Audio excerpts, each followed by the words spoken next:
Yesterday, I talked a little bit about some of my takeaways from speaking with the LSU football players in post-practice media availability. And we talked a little bit about the defensive backs. We let Mansour Delane talk a little bit about kind of restoring the talent to DBU, and talked about DJ Pickett a little bit. And today I thought I would take another big takeaway that I had from yesterday, which is kind of a mentality thing with the LSU football team as they get into spring. And again, we're talking about media conversation, not necessarily actual results that we're looking at on the field. And I haven't been at every minute of every practice. But it was evident to me in speaking with Jack Pyburn and in speaking with Bauer Sharp that there is a significant shift and a significant push towards sincere physicality on the offensive side of the football for this LSU football team. We know that LSU didn't run the ball worth a flip last year. There's a reason why LSU was second in the SEC in passing yards. LSU was second in the SEC in completions. LSU was seventh in the SEC in total offense, but fell well behind that in scoring offense. LSU was the best third down team in the conference last year. LSU was sixth best in the country on third down, but didn't score at the clip you would want because you were bad in the red zone because you couldn't run the ball. Dead last in the SEC in running the football. That creates red zone inefficiency. That means you're not scoring touchdowns when you need to. That means you're not scoring enough points. That ultimately means you're not going to win enough games. And we all saw that last year. All of us. So I'm not breaking any news to you there. You know LSU didn't run it worth a flip last year. The question is, can they do that this year? And I don't know the answer to that. And we may not find out until they play Clemson. We may not find out until a little bit later in the season. I feel good about the passing game. I think Nussmeier will be great.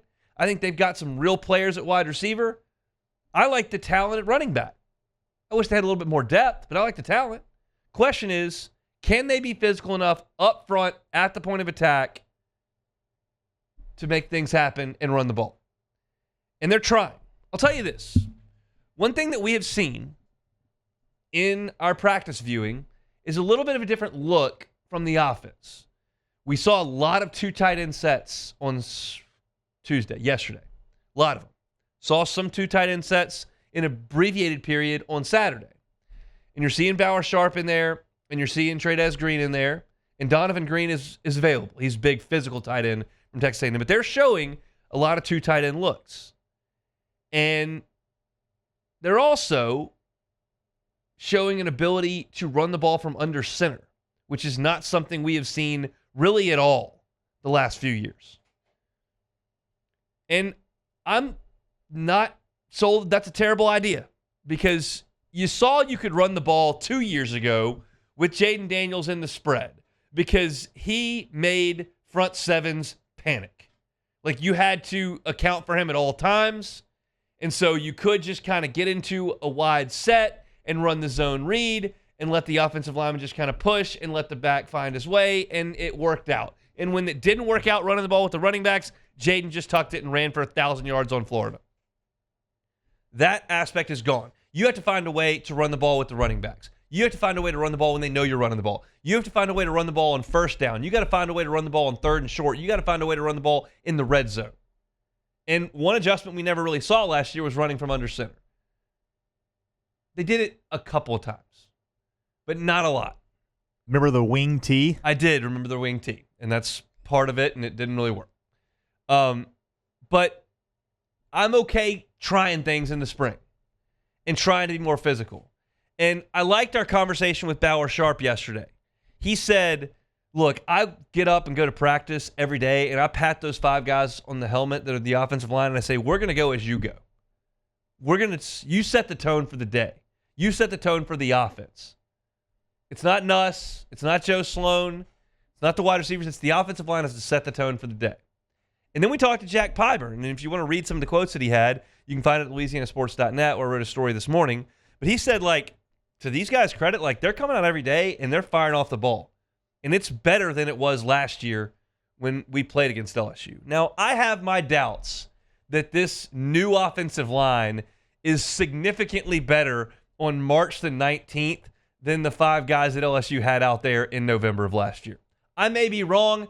I've got my doubts about that. Jack Pyburn was on Florida's team at that point. Now he's on LSU's team. It behooves him to speak positively about his teammates. So I'm not going to necessarily etch this in stone that Jack Pyburn said they've been out there in spring football for a week and a half, and this offensive line is kicking butt in a way that last year's didn't. I'm not there, okay?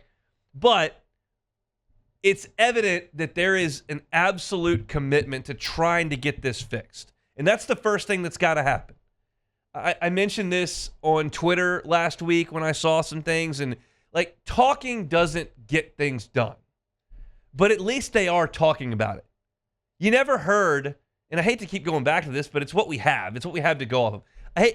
If I go back to 2016, 17, 18, 16, 17, you don't have a lot of Les Miles going, yeah, you know, we ran it a little bit too much. We got to spread the field. We got to chuck it down the field. We've got to throw the football for 275 yards per game if we're going to be better. Like, he never said that. So there's no reason for me to sit back and believe, yeah, they're going to really change the way they do things. They are making a commitment to getting better at this and this and this. He never said that. This team is telling you, we know we've got to run it better. And the defensive guys are telling you, those guys are coming to work every day. And Jack Pyburn prides himself. He told us this yesterday. He prides himself on his ability to set the edge of the point of attack, to manhandle offensive linemen, and to get guys on the ground. And I don't think he's going to go up there and be like, yeah, these guys are awesome, if he's crushing them every day and realizes that these guys can't hold me. Again, that's just speculation on my part because I don't know for sure. But I liked Bauer Sharp saying, we talk to these offensive linemen every day, and we're going to go up there and be physical. And he talked about his relationship with Alex Atkins. And if you're not completely familiar with Alex Atkins, you're trying to ease back into football. Alex Atkins comes over from Florida State, where he was their offensive coordinator. Now, Mike Norvell called the plays, but he's also their offensive line coach. So your tight ends coach that's coaching Trey'Dez Green and coaching Bauer Sharp and coaching Donovan Green and will coach J.D. LaFleur, who weighs 265 pounds, has coached offensive linemen his career. So you've got a guy coaching the tight ends that's got an edge to him, that knows the run game, that wants to run the ball. I don't think I'm reaching here. I've never proclaimed, like, yeah, LSU is going to be dominant up front this year. Yeah, LSU is going to switch from a pass-first offense to a run-first offense. I don't believe either of those things. I think LSU is going to be a team whose offensive identity is more so in the passing game than the running game. That's what happens when you've got a fifth-year senior quarterback who just threw for 4,000 yards, who's a potential first-round pick, and you've got a ton of guys on the edge with great speed and playmaking ability. You're not just going to ignore that, but you've got to be a little bit more balanced than what you were last year. And there's no way to get there unless you commit to it. And I can't speak to the end result based on watching 2 hours of practice thus far and talking to 4 guys yesterday. But I can tell you that it's evident that these guys who just got here, and Bauer Sharp and Jack Pyburn, are telling me, yeah, at practice, we're getting after it in the run game.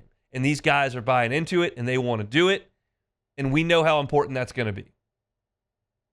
I don't think we're going to get any answers this fall, and I'm not really asking for fall. Any answers this spring.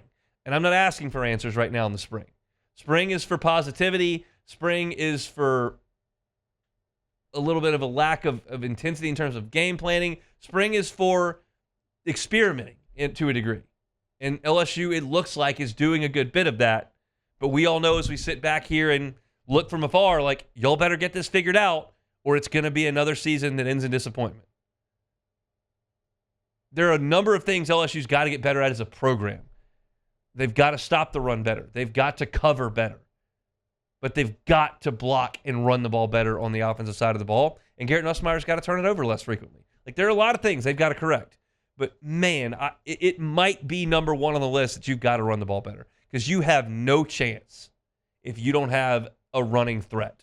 There's no better illustration of LSU's inability to run the ball and what that can ultimately mean for your offense than the second half against Texas A&M last season. Once A&M realized that LSU couldn't run it, and they let those guys pin their ears back, it doesn't matter if Will Campbell's the 4th pick in the draft and Emory Jones is the 38th pick in the draft and Miles Frazier started 40 games. None of that matters because they're just going to be able to pin their ears back and go at a quarterback who moves okay, not great, and it was a disaster, and LSU couldn't move the ball. They've got to get it fixed. I don't know if they will, but they're certainly trying. If you'd like to read a little bit more about it, you can certainly do that at LouisianaSports.net. I've got some quotes in there from Jack Pimer and Bauer Sharp that I think illustrate it pretty nicely. Hey, thanks for watching Hunt on LSU. Before you get out of here, do us a couple of favors. Hit that like button, leave your comments below, and subscribe to the channel for all your Fighting Tiger football talk. See you next time.